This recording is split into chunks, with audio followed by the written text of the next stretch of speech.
안녕하세요. 저는 그리스 로마 고전을 연구하고 가르치는 서양고전학자 김헌입니다. 현재는 서울대 인문학연구원의 교수로 재직 중에 있습니다. 소크라테스 하면은 철학을 대표하는 사람이기도 하고, 그리고 그 사람의 인생 자체가 우리에게 많은 것을 줄 수 있다고 생각을 해서 가져와 봤고요. 우리 삶에서 철학이 중요하다 이렇게 말을 하는데, 과연 철학이 무엇인지 막연할 수 있어서 철학을 대표하는 소크라테스의 삶과 사상, 그리고 그의 말들, 이런 것들을 살펴보면서 철학이 무엇인지 좀 쉽게 접근해 볼까 해서 소크라테스를 가져와 봤습니다. 정의라는 개념은 현재 우리가 그 정확한 정의를 갖지 못하고 혼란한 상태에 있지 않나라는 생각에서 정의를 한번 다시 생각해 보자라는 의미에서 정의라는 개념을 또 가져왔습니다. 철학이라는 게 많은 오해를 갖고 있거든요. 현실에서 동떨어져 있다라든가 현실에 무능하다는 느낌도 주고, 그리고 굉장히 개념적이고 관념적이고 추상적이다 이런 생각을 하고 계신데, 그런 생각에서 벗어나서 이게 삶에서 우러나오는 것, 그리고 삶을 잘 살아보겠다는 진지한 노력에서 나온 게 철학이다 라는 생각을 한번 가져보셨으면 좋겠다라고 생각합니다. 제가 오늘 여러분들하고 나눌 얘기는 소크라테스 이야기입니다. 철학자를 대표하는 사람, 그러면 아마 제일 먼저 떠오르는 사람이 아마 소크라테스이지 않을까 생각이 됩니다. 소크라테스, 철학자, 이 두 이미지가 갖는 몇 가지 오해가 있죠. 철학하면 너무 어렵고 고리타분하고 현실에서 좀 괴리되어 있다. 현실을 무시하고 현실을 도외시하고 현실에 무능력하다. 이런 이미지가 철학 또는 철학자에게 덮쳐 씌워져 있는 것 같습니다. 저도 처음 철학 공부를 하려고 그럴 때 저희 어머님이 우시더라고요. 너 굶어 죽으려고 그러냐. 세상 어떻게 살려고 그러냐. 그러면서. 저도 사실 그 눈물을 그렇게 이상하게 생각하지 않았습니다. 저는 세상에 관심 없는 것처럼 철학 공부가 그런 건 줄 알고 덤벼들었던 기억이 있습니다. 나중에 공부를 점점 하다 보니까 정말 세상을 치열하게 사는 사람만이 철학을 할 수 있지 않나 이런 생각이 들고, 왜 우리 삶에서 철학이 필요한지 하는 거에 대해서도 다시 생각해 보게 되었는데요. 바로 소크라테스가 그런 저의 질문에 대해서 답을 준 사람이어서 여러분과 이 시간에 한번 나눠보도록 하겠습니다. 방식은 이렇게 할 거예요. 소크라테스가 어떤 주장을 했고 어떤 사상을 갖고 있었나, 사상에 초점을 맞추기보다는 이 사람이 어떤 삶을 어떤 역사적 배경 속에서 어떤 조건 속에서 살았는지, 그 삶 속에서 이 사람이 어떤 자세로 임했고 그 삶 속에서 무슨 말을 했고 어떤 행동을 했는지, 그래서 그 사람의 행동을 통해서 그리고 그 사람의 말을 통해서 철학이 무엇인지를 되짚어보는 방식으로 하겠습니다. 그래서 그냥 편하게 들으시면 한 사람의 일대기를 이렇게 들어보시는 그런 옛날 얘기식으로 들어보실 수 있을 것 같습니다. 소크라테스는 기원전 469년에 태어났습니다. 아버지는 소프로니스코스라고 하는 분이었는데 직업은 조각가였습니다. 조각가 그러면 예술가로 생각하시기 쉬운데 사실 석공이었다고 생각하시면 됩니다. 일용직 노동자, 막일 하시는 분, 이렇게 해도 과언이 아닙니다. 그 당시에 건축을 한다 그러면 나무를 다루는 것도 있지만 돌을 다루는 게 그리스에서는 중요한 일 중에 하나였기 때문에 석공 노릇을 했습니다. 그러니까 소크라테스 입장에서 보면 아버지가 맨날 먼지 구덩이를 이렇게 뒤집어 쓰고 오는 모습을 보면서 왜 우리 아버지가 그렇게 힘들게 살지 했을 것 같습니다. 그리고 석공 노릇을 했다는 것은 저 남자가 경제적으로 지위가 높지 않았다는 것을 의미합니다. 사회적, 정치적, 경제적으로 열악한 상황, 하층민이라고 해도 과언이 아닙니다. 그러니까 소크라테스는 가난한 집안 출신이다 이렇게 보시면 됩니다. 보통 남자가 일을 잘하면 여자는 집에서 살림하면 되죠. 근데 남자의 벌이가 시원찮으면 여자도 나가는 게 보통 옛날 일이었죠. 그리스는 특히 그랬습니다. 여자들의 활동이 굉장히 제한되어 있기 때문에 여자들은 주로 집안에서 생활을 하는 것이 일종의 관례였습니다. 근데 그런 관례를 깨고 밖에 나가서 활동을 해야만 했다는 건 그만큼 가정이 어려웠다는 것을 의미합니다. 경제적으로. 어머니는 어떤 직업이었냐면 산파였던 걸로 알려져 있습니다. 근데 산파라는 직업도 역시 상당히 힘들고 거친 직업이었죠. 그래서 하층민들이 주로 담당했습니다. 그래서 인력이 모자라면은 노예들이 담당하기도 했죠. 그러니까 소크라테스가 어렸을 때 봤을 때 엄마가 집에 맨날 그 피와 땀에 젖어가지고 막 옷도 젖어가지고 이렇게 오는 모습을 보고 뭐라고 생각했을까요? 우리 엄마 왜 저렇게 힘들게 살지? 다른 엄마들은 예쁘게 이렇게 꾸미고 집안에서 곱게 그리고 맛있는 음식도 만들어 주시는데 우리 엄마 우리 아빠 왜 그럴까?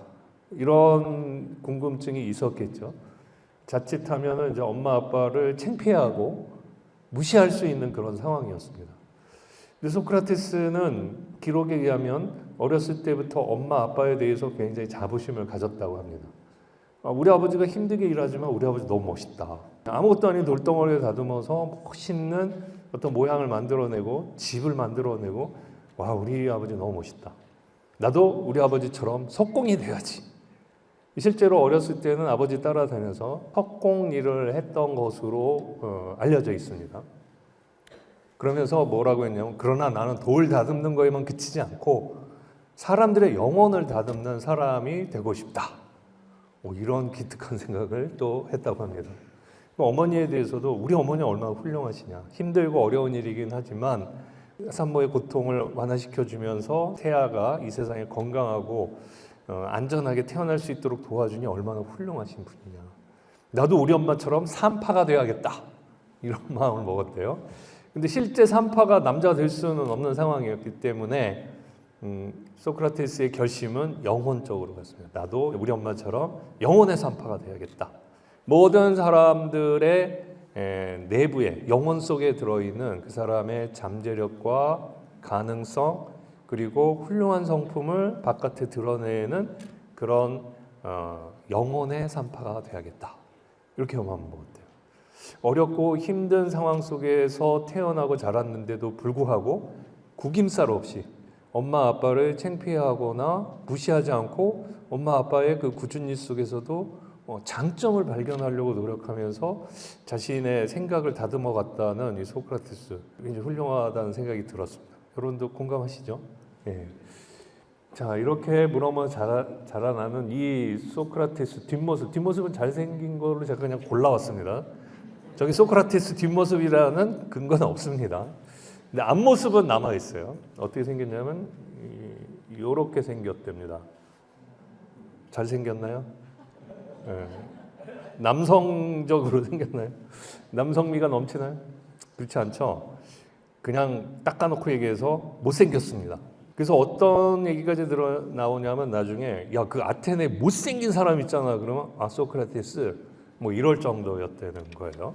소크라테스에 대해서 외모를 기록한 게 남아있는데 키가 작고 배가 볼록 나왔으며 머리가 벗겨지고 코가 약간 들창코였다. 그리고 눈도 툭 튀어났다는 거예요. 그러니까 가정 환경도 안 좋은데 외모의 핸디캡이 엄청났어요. 이번 생은 끝. 다음 생을 바라봐야겠다. 이렇게 생각할 수 있는 처지인데 이 사람 자신의 외모에 대해서 아무런 거리낌이 없었대요. 그러면서 사람한테 중요한 건 외모가 아니라 육체 속에 들어있는 영혼이 아닐까? 영혼을 가꾸고 영혼을 아름답게 하는 게 정말 중요할 것 같아. 라고 하면서 떳떳했다는 거예요. 그리고 외모를 신경 쓴다면 그것은 생김새가 아니라 체력이다. 그래서 운동을 또 열심히 했다는 거예요. 그래서 지금 이 모양은 그렇게 안 보이지만 체력이 굉장히 좋았고 단단하고 그리고 강했다고 합니다. 그래서 놀라댔대요. 눈이 툭 튀어나오니까 야, 너 뭐 붕어냐? 뭐 눈이 툭 튀어나왔네? 그러면 소크라테스가 야, 내가 눈이 튀어나와서 너보다 조금 더 일찍 볼 수 있어. 뭐 이런 식으로 대응을 했다는 거예요. 자신의 약점이라고 생각하는 것에 스스로 주눅 들고 낙담하지 않고 그것에 대해서 당당하고 그것의 장점을 바라보려고 했다는 점에서 소크라테스는 요즘 말로 하면 멘탈이 굉장히 강했다. 이렇게 볼 수 있는 사람입니다. 자, 그리고 소크라테스가 이렇게 무럭무럭 자라나는 그 시대를 살펴보면은 기원전 508년 아테네에서는 엄청난 일이 벌어집니다. 어떤 일이 벌어지냐면 민주정이라는 게 도입이 되죠. 클레이스테네스라고 하는 정치가가, 그 사람은 귀족이어서 가만히 있어도 상당한 기득권을 누릴 수 있는 사람인데 자신의 기득권을 내려놓고 우리 시민들은 다 평등하다. 모든 사람이 동등하게 정치적인 일에 가담할 수 있다. 그러면서 정치적 평등과 자유 이런 걸 주장하면서 민주정을 실행했어요. 전 세계 어디에서도 없는 유일한 체제였죠. 그 당시로는 너무나 파격적인 일이죠.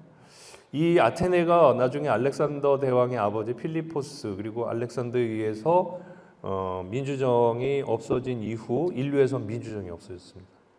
그리고 근대 유럽에서 다시 프랑스 혁명 그리고 나중에 미국 독립 뭐 이런 것 등등을 통해서 서양에서 민주주의가 다시 부활하게 되죠.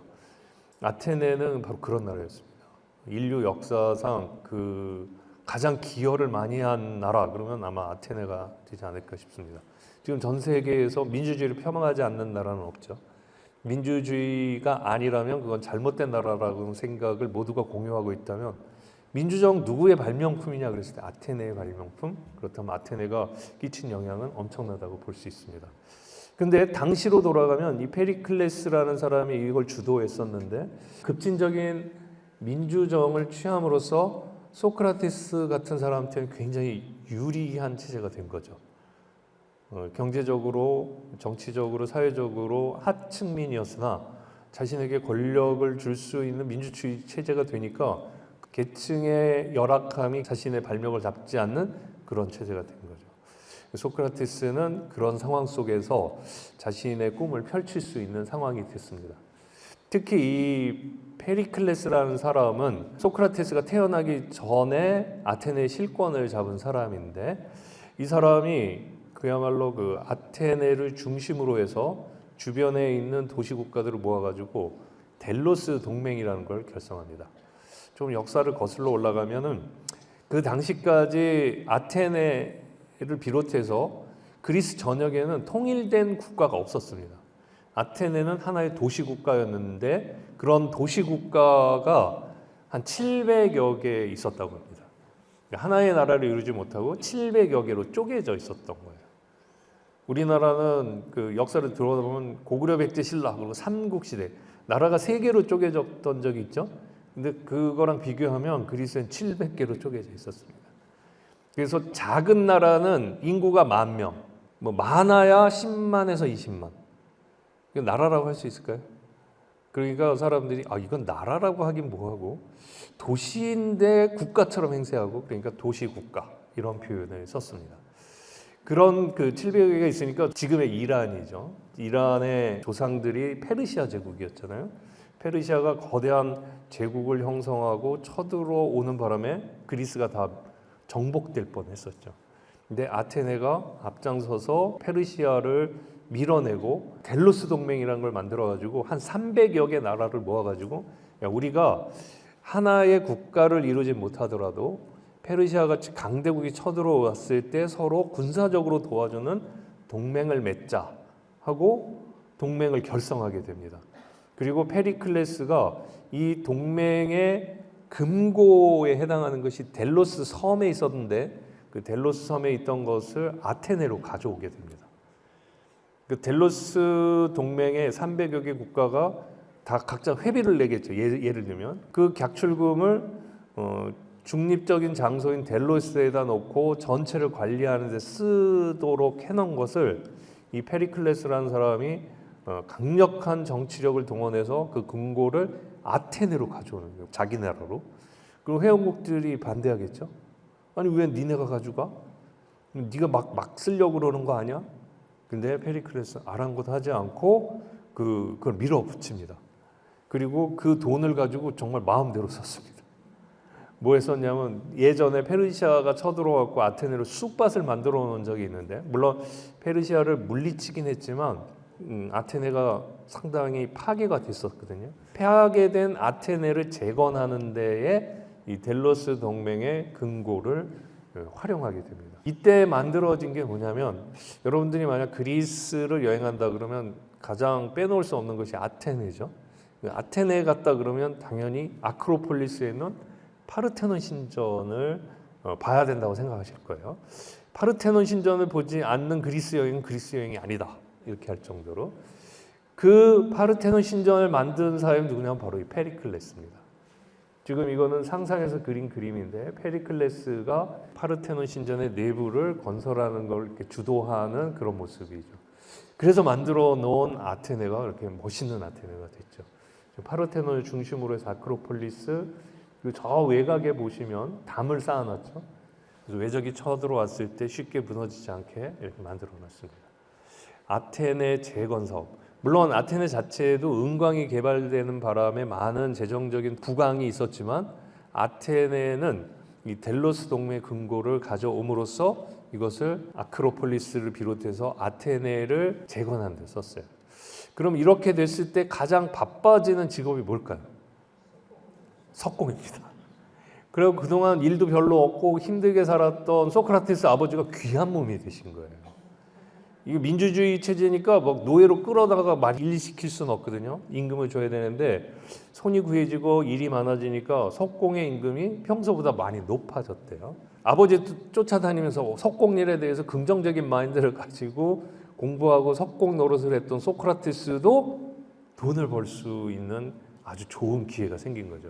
요 447년부터 재건 사업이 시작됐는데 그때 소크라테스 나이가 22살입니다. 한참 일하려고 그럴 때 일거리가 많이 생긴 거예요. 우리가 알고 있는 소크라테스 그러면 하는 일 없이 길거리 돌아다니면서 사람들하고 노닥거리는 사람으로 기억하고 있죠.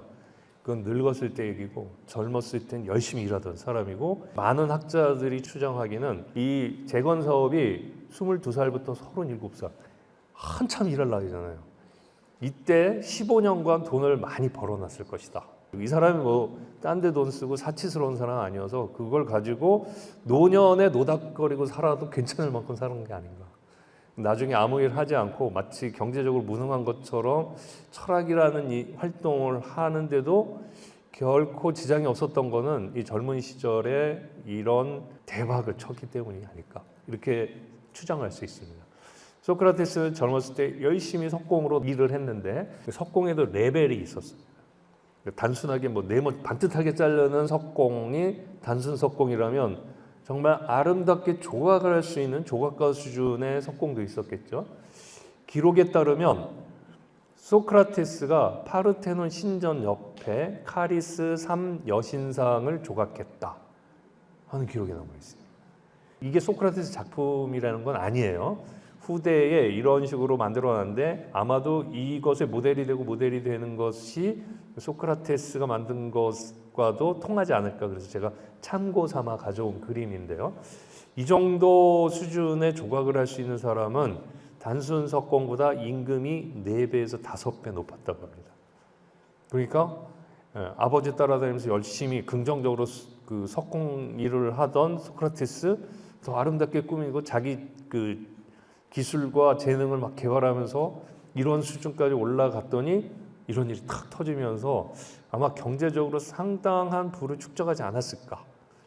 그래서 제가 본 어떤 글에는 소크라테스가 당시에 얼마나 벌었을까를 그 추정하고 계산한 분도 계시더라고요. 근데 지금으로 따지면 수십억 가깝지 않았을까. 뭐 이렇게 추정하시는 분도 있더라고요. 알 수 없지만 단 어렵게 살지는 않았던 거예요. 그리고 어려웠던 가정 환경이 상당히 좋은 방향으로 갔던 거죠. 자, 아까 아테네를 보여드렸는데 아테네는 델로스 동맹 300여 개의 델로스 동맹의 맹주로서 부흥한 나라가 되어버렸습니다. 그러면서 군사적으로나 정치적으로 중심지가 됐을 뿐만 아니라 델로스 동맹의 근거를 가져옴으로써 경제적 중심지가 됐죠. 그리고 문화, 예술, 학문의 중심지가 됐어요. 그러니까 그리스 각지에서 많은 사람들이 가장 오고 싶어하는 도시, 보고 싶어하는 도시가 바로 아테네가 됐던 거죠. 근데 당시 뭐 여러분들 잘 알겠지만 그리스 로마 신화, 저도 강의를 많이 하는데 그 당시 사람들의 세계관은 신화적 세계관, 종교적 세계관이었죠. 제우스 믿으신 분 계신가요? 없죠. 근데 당시의 사람들은 제우스가 존재한다고 생각했어요. 번개를 치고 그러면 제우스가 노하셨다. 그래서 제사를 지내고 진지하게 믿었던 거죠.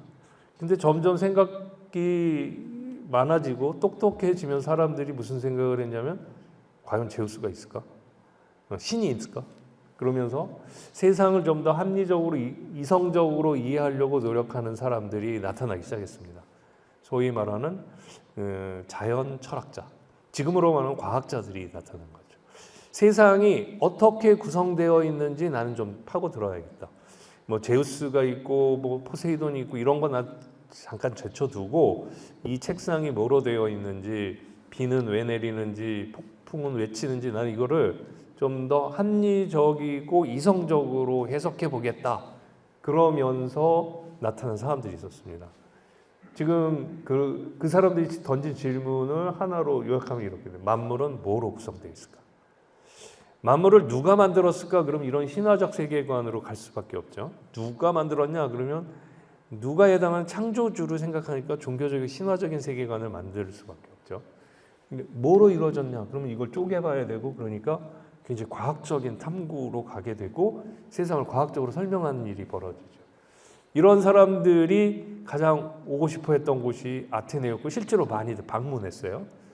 이런 사람들이 방문하면 제일 반가웠던 사람이 누구냐면 소크라테스. 누가 왔대. 그러면 일을 갑자기 제쳐두고 가는 거예요. 그래서 그 사람 얘기를 듣고 그 사람하고 대화를 나누고 그래서 열심히 공부를 했어요. 일할 때는 열심히 일하고 그런 사람들이 와서 뭔가 배울 수 있는 기회가 생겼다 그러면 열심히 찾아와서 뭐 여러분도 지금 하시는 일이 다 있고 뭐 또 바쁜 일이 있는데 뭐 이거 하나 들어보시겠다 또 막 오시는 거잖아요. 그런 태도로 생각하시면 돼요. 여러분 다 소크라테스 같은 태도를 갖고 계십니다. 이 사람은 소위 말하는 이제 이과죠. 자연과학자. 근데 당시에 민주주의였기 때문에 말을 잘하는 게 굉장히 중요했어요. 그 권위를 가지고 눌러서 정책을 결정하는 것이 아니라 서로 대화를 통해서 설득하고 그러면서 합의해 나가는 사회가 민주주의 사회잖아요. 그러니까 그때 가장 중요한 능력이 뭐냐면 말을 잘하는 거. 특히 연설을 잘하는 거. 자기의 생각을 연설로 펼쳐내고 다른 사람을 설득해서 자신의 편으로 삼아서 자기가 생각하는 사회를 만들어 나가는 이런 사람들을 가르치는 사람들이 있었어요. 그 사람들을 소피스트라고 그럽니다. 우린 궤변론자 그러는데 그 사람들이 사실은 궤변을 떨었다기보다는 말을 이렇게도 해보고 저렇게도 해보니까 궤변론자처럼 보였던 거죠. 근데 이 사람들도 여러 다른 도시에 살던 사람들인데 아테네로 몰려들었습니다. 그 이유는 아테네에 대한 관심도 있지만 아테네가 정치, 경제, 문화의 중심지였기 때문에 각각의 나라에서 자기네들 정치적인 문제나 군사적인 문제가 생겼을 때 아테네와 협조할 수밖에 없어요. 그래서 이 소피스트들의 실제 직업이나 역할의 상당 부분은 외교관이었습니다. 그리고 그 나라의 정치를 담당하는 입법자들, 정치적 엘리트들이었어요. 이런 사람들이 이를테면 자기네 국내 문제를 외교적으로 풀기 위해서 아테네에 오게 되죠. 그럼 소문이 나죠. 그러면 또 누가 반가웠냐면 소크라테스.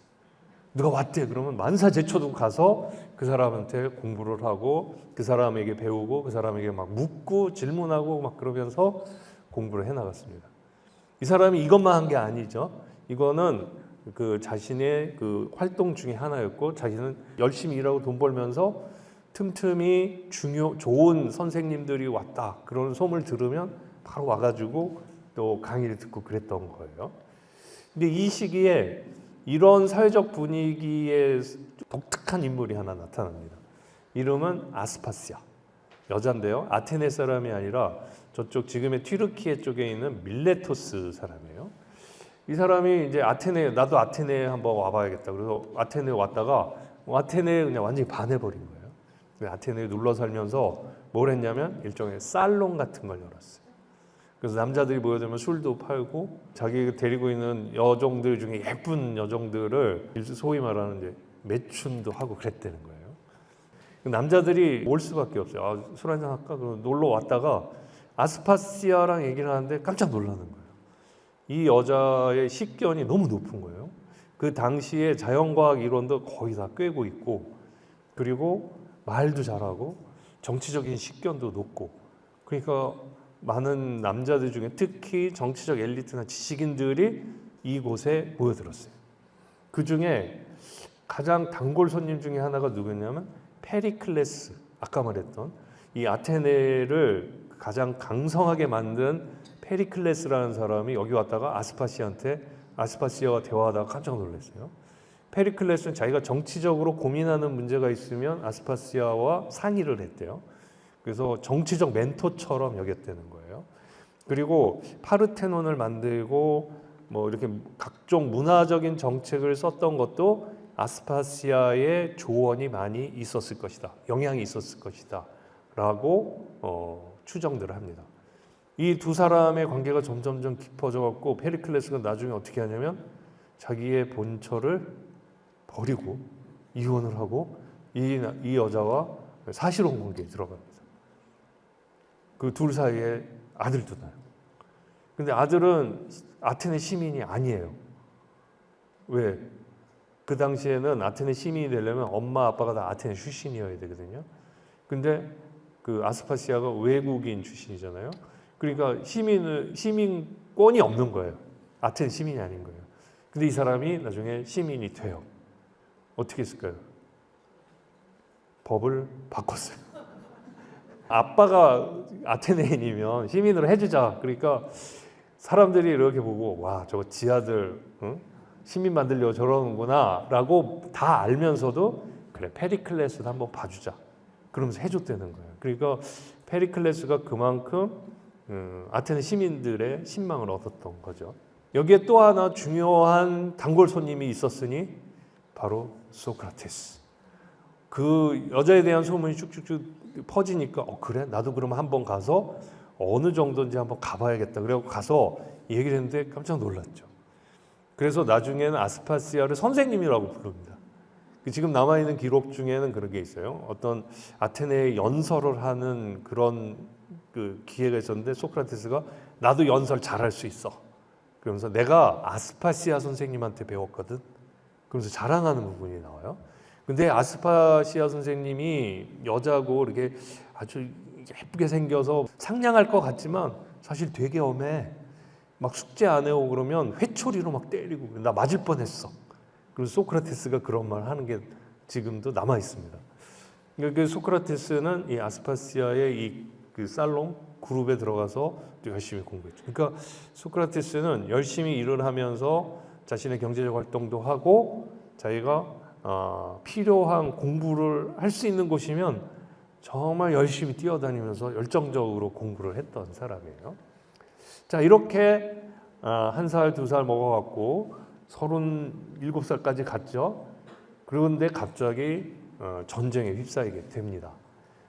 기록에 의하면 소크라테스는 3번의 전쟁에 참여한 걸로 나옵니다. 소크라테스 철학자가 전쟁터 잘 상상이 안 가시죠? 싸움이나 제대로 할래나? 뭐 창이나 들 수 있을래나? 뭐 이런 생각이 드는데 소크라테스는 그렇지 않았습니다.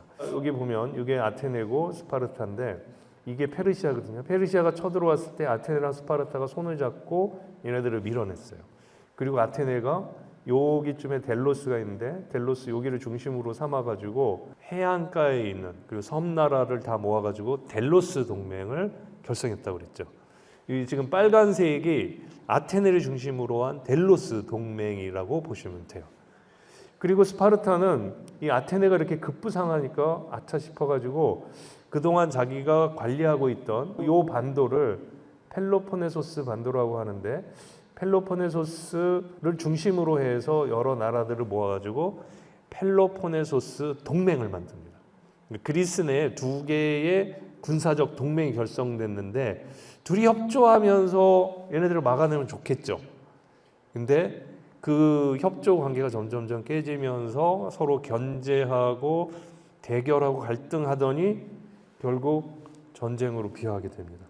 전쟁이 일어나기 전에 여기는 포테이다이아라는 곳인데 여기에서 전투가 벌어졌을 때 소크라테스가 참전했다는 기록이 있습니다. 지금 여기 보면 빨간색이죠. 근데 포테이다이아가 아테네가 너무 독재적으로 가니까 나 이제 니네 편 안 해. 델로스 동맹에서 탈퇴할 거야. 그러니까 아테네가 들어올 땐 네 맘대로 들어왔을지 몰라도 나가는 건 안 되지. 그러면서 군사를 몰고 가서 압박한 거예요.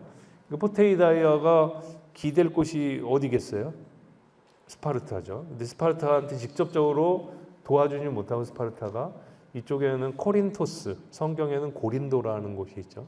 이 코린토스가 가서 싸우게 돼서 전투가 벌어지는데 거기에 소크라테스가 참전을 했답니다. 423년 소크라테스의 나이가 37살. 적지 않은 나이죠. 우리나라 체제라면 예비군도 끝났을 때 아닌가요? 그런데 국가의 위급 사태가 일어난다니까 자기 목숨을 아끼지 않고 나가요. 굉장히 애국심이 높은 거죠. 물론 남자들이 동원될 수 있지만 젊은 친구들도 전쟁터에 가기 꺼리는데 소크라테스는 자기가 거의 자발적으로 나갔다고 합니다. 그리고 이 전투를 계기로 해서 스파르타나 아테네가 전면전을 벌이게 되죠. 소위 말하는 그리스판 세계대전, 펠로폰네소스 전쟁이 터지게 됩니다. 431년 소크라테스가 38살의 나이인데 404년까지 27년간 이어집니다. 소크라테스가 66살, 65세의 나이가 될 때까지 전쟁. 그러니까 37세까지 열심히 돈 벌고 공부하고 그러던 차에 전쟁이 터진 거예요. 그리고 전쟁이 터지니까 전쟁터에 나갔던 거죠. 그리고 424년 요 델리온이라는 곳에 전투가 벌어지니까 여기도 나갔는데 그때 나이는 무려 45살. 우리나라로 하면은 민방위도 끝날 때 아닌가요? 근데 조국이 필요로 한다면 난 나갈 거고 나간 거예요. 그리고 여기서 끝나지 않고 이쪽에 암피폴리스라는 데에서 전투가 벌어졌을 땐 47살의 나이로 나갑니다. 그럼 장군인가? 생각하실 수 있는데 장군도 아니에요.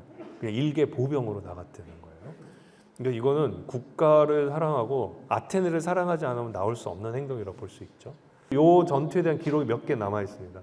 포테이다이아 전투에서는 소크라테스가 참전해서 자기 제자였던 알키비아데스가 죽을 위험에 처했을 때 다른 사람들은 감히 덤벼들지 못하는데 소크라테스가 나서서 알키비아데스를 목숨을 걸고 구했다고 그래요. 그래서 이런 기록이 남아 있습니다. 이분 말고 인간들 가운데 다른 어느 누구도 나를 구해주지 못했다. 이분은 상처 입은 나를 버려두지 않고 내 무기와 나를 함께 구해주었다. 그럼 평생의 은인이 되겠죠. 그리고 델리온 전투에도 기록이 남아 있습니다. 크세노폰 장군이 말 타고 가다 떨어져 갖고 적의 그 위협에 목숨을 잃을 그런 위험한 상황에서 소크라테스가 또 뛰어들어서 구해냈다는 거예요. 그림이 이렇게 그렸는데 45살이면 무릎도 좀 시큰시큰하고 다리도 떨리기 시작할 텐데 이만큼 소크라테스가 굉장히 강하고 그 체력이 좋았다는 것을 또 볼 수 있죠. 당시에 그 최고 사령관이었던 라케스는 이런 말합니다. 이 전투에서 아테네가 지거든요. 그래서 이제 퇴각을 하게 되는데 퇴각을 하게 되면 빨리 도망가게 되죠. 모두 자기 목숨을 구하기 위해서. 그런데 소크라테스는 자기 목숨을 구하기 위해 앞장서서 막 달려 도망간 게 아니라 맨 뒤에 남아서 다른 사람들을 먼저 도망가게 하고 야 빨리 가. 젊은이들 가. 내가 뒤에서 지켜줄게. 그래서 뒤를 지켜줬다는 거예요. 그래서 라케스 장군 말에 의하면 전투에선 패했지만 피해를 최소화할 수 있었던 것은 소크라테스 덕이다. 그러면서 전투에서 다른 사람들도 소크라테스처럼만 싸웠으면 우리 아테네가 지지 않았을 것이다. 이렇게 얘기할 정도입니다. 소크라테스 경제적인 활동도 열심히 했던 사람이고 전쟁이 났을 때 그것을 외면하지 않고 목숨을 걸고 뛰어들어서 여러 가지 활약을 벌였던 사람. 소크라테스를 우리가 현실에 무능한 사람이라고 보긴 정말 어려운 상황이죠. 저도 처음에 소크라테스 공부할 때는 그냥 철학자, 공부하는 사람, 논변하는 사람 이런 걸로만 생각을 했는데 다른 여러 자료들을 보면서 이 사람의 삶을 재구성하다 보니까 더 존경스러운 면들이 많이 보이더라고요. 나중에 이 사람이 법정에 서게 되는데 법정에 서서도 나는 이 법정에 설 만한 사람이 아니다. 나는 조국이 부를 때 나가서 싸웠다. 그러면서 여기에 보면 암피폴리스에 나가서 싸웠다라는 기록 그 주장도 여기서 하죠. 그래서 최소한 이 세 개의 전투에는 소크라테스가 나갔다는 것을 알 수 있습니다. 그리고 이렇게 전투가 벌어지고 있다가 421년 이제 서로 지친 거예요. 10년 동안 전쟁이 지속되니까 얼마나 지쳤겠어요. 그러니까 이때 아테네 장군이었던 니케아스가 나서서 야, 우리 전쟁 그만두고 평화협정을 맺자. 그러면서 평화협정을 맺기 시작합니다. 사람들이 평화롭게 사는 게 어떤 본성이 맞을 수도 있죠. 자, 이렇게 해서 그 평화, 50년간 서로 싸우지 말자. 이러면서 평화협정이 맺어지게 됩니다. 이때 소크라테스 나이가 48이었다. 이제 평화로운 시기가 다시 온 거예요.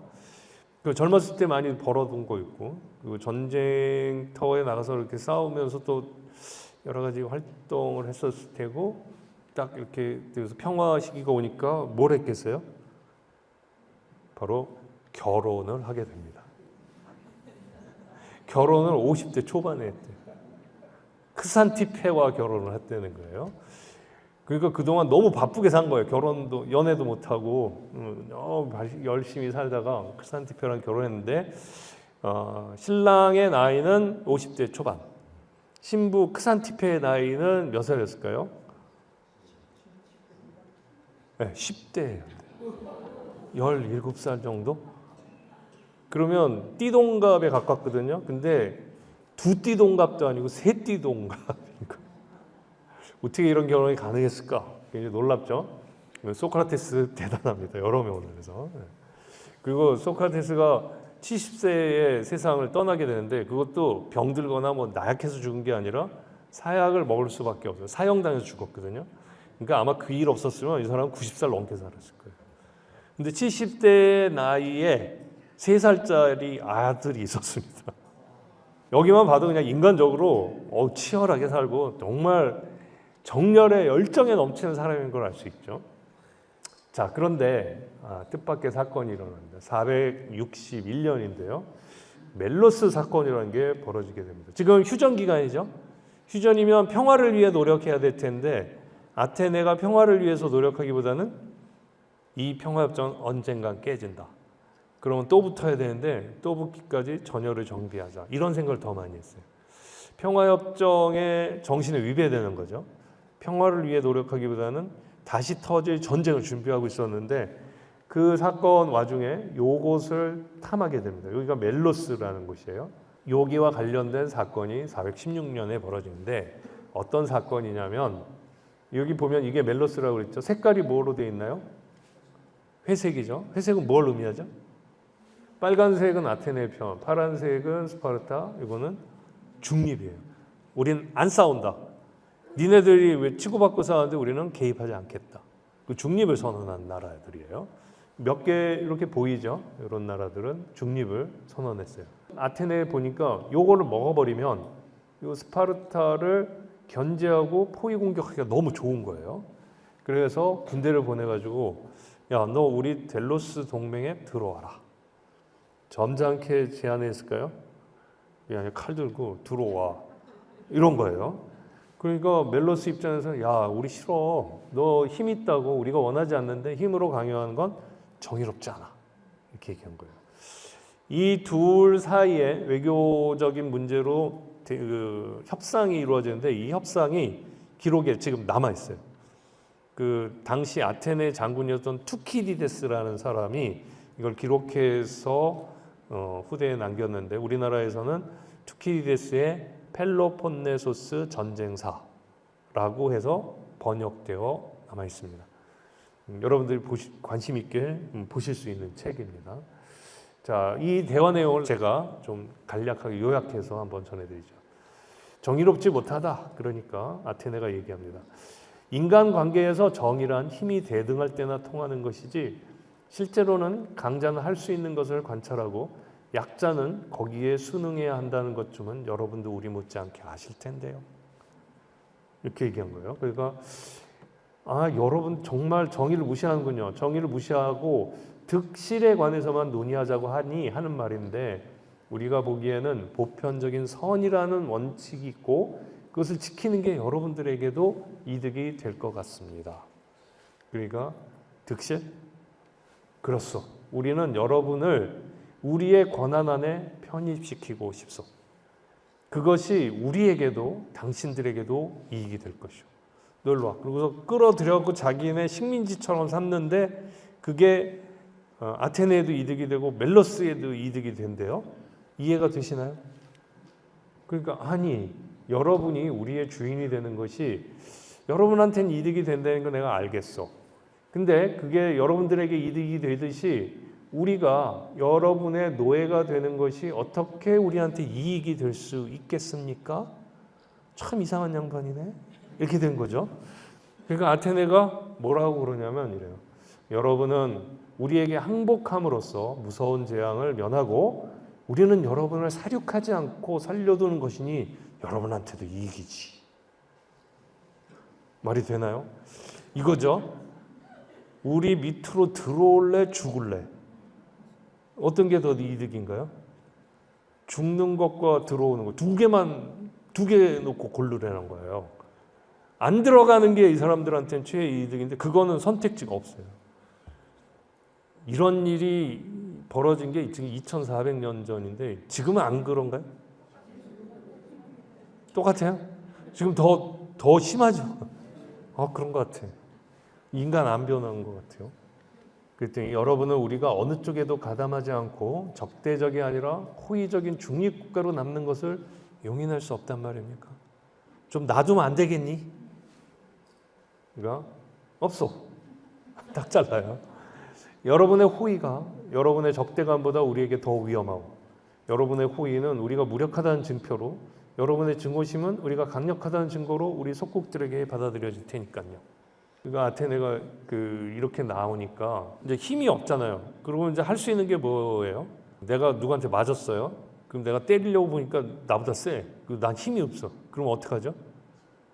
친구 부르거나 아빠 불러와야죠. 예. 근데 아빠도 친구도 없으면 어떻게 해요? 그 다음에 남은 건 저주밖에 없어요. 너 그러다 천벌 받아. 하늘이 무섭지 않니? 근데 딱 멜로스가 그 말을 하는 거예요. 우리는 불의에 대항해 정의에 서 있는 만큼 신들께서 도와주실 거야. 그리고 우리의 미약한 힘은 라케다이몬. 라케다이몬은 스파르타의 다른 말이에요. 스파르타가 우리 도와줄 거야. 나 이거 믿어. 이렇게 말하니까 아테네인들이 거기에 눈 하나 깜짝 놀라요. 신이 무섭냐고? 하나도 안 무서워. 왜? 강한 자가 약한 자를 지배하는 것이 자연에 변하지 않는 법칙이요. 그리고 이게 신의 뜻이라는 거예요. 우리는 이 법칙에 따라 행동할 뿐이며 우리가 알기에 여러분이나 다른 누구도 우리와 같은 권력을 잡게 되면 우리처럼 행동할 것이요. 우리는 신들에게 불이익을 당할 것이라고 두려워할 아무런 이유가 없어.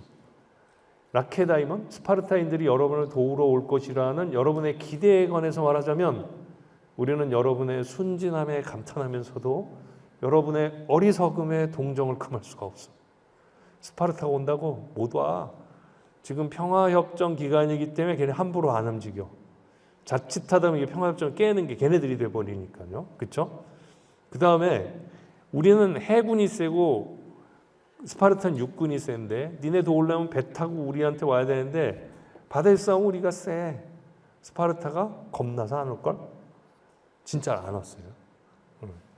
그러니까 멜로스인들이 너무 답답하죠. 고구마 100개 먹은 듯한 느낌. 근데도 굽히질 않아요. 너무 멋있어요. 아테네인들이요. 우리의 결정은 처음과 똑같습니다. 우리는 우리가 700년을 살아온 이 도시의 자유를 이토록 짧은 순간에 당신들에게 박탈당하지 않을 것입니다. 여태껏 우리 도시를 지켜주신 신들의 호의와 스파르타인들의 도움을 믿고 우리는 이 도시를 한번 구원해 보겠습니다. 우리는 여러분이 우리를 친구로 중립국 시민으로 받아들이고 양국의 이해에 가장 부합하는 조약을 맺은 다음에 우리나라를 떠나기를 요청하는 바입니다. 멜로스인들에게 버팁니다. 되게 멋있죠? 결기가 대단해요. 근데 이 결기에는 힘이 뒷받침 안 되면 소용이 없죠? 힘이 뒷받침되지 않는 결기는 객기에 불과하다. 이렇게 말할 수 있죠. 아테네인들이 마지막 얘기합니다. 여러분들의 결정으로 미루어 짐작하건대 미래사를 눈에 있는 것보다 더 확실한 것으로 간주하고 단지 그렇게 되기를 바라기 때문에 불확실한 것을 현실로 보는 사람들은 세상에 여러분밖에 없는 듯하고, 하지만 여러분들이 스파르타인들이 도울 거라는 생각, 신들이 여러분들을 도울 거라는 생각, 여러분들이 어떻게 할 수 있을 거라는 희망, 이 세 가지를 믿고 거기에 더 많이 기댈수록 그만큼 더 깊이 추락하게 될 것이고, 아무리 정의, 도덕, 양심이 있어도 힘이 없으면 그걸 지킬 수가 없다는 그걸 보여주죠. 우리도 마찬가지죠. 우리가 누구 믿고 그대로 방심하고 있다가는 큰일 나죠. 우리는 우리 자신을 믿을 수 있어야만 되는 거죠. 우리가 우리를 지킬 힘을 가지고 그 다음에 도덕과 문화와 예술을 얘기해야지, 국방을 허술이한 채 다른 사람에게 정의와 양심과 예절을 요구하는 건 굉장히 어리석고 순진한 거라고 볼 수 있습니다. 멜로스인들이 그럴 판이에요. 결과가 어떻게 됐겠습니까? 결과는 끔찍했어요. 이게 멜로스라는 게 섬에 성을 쌓고 사는 거잖아요. 근데 아테네인들이 그 성 바깥에다 성을 썼어요. 딱 고립이 된 거죠. 그리고 포위 공격을 했어요. 그러니까 멜로스인들이 항복했어요. 근데 아테네인들이 항복을 받아주지 않아요. 늦었어. 그러면서 아테네인들은 멜로스 주민 가운데 싸울 수 있는 성인 남자를 다 죽여버렸어요. 그러니까 여자와 아이들만 남았죠. 얘네들은 다 잡아갖고 딴 나라에 노예로 팔아먹었어요. 도시가 텅 비었죠. 거기다가 아테네인 500명을 데려다가 우리나라 그러면서 거기다가 그야말로 시민을 심어버렸어요. 이게 평화협정 기간 중에 비겁하게 벌어진 일이라고 볼 수 있죠. 방심하게 만들고 친 거나 마찬가지예요. 그러니 소크라테스가 그 다음부터 깊은 고민에 빠지겠죠.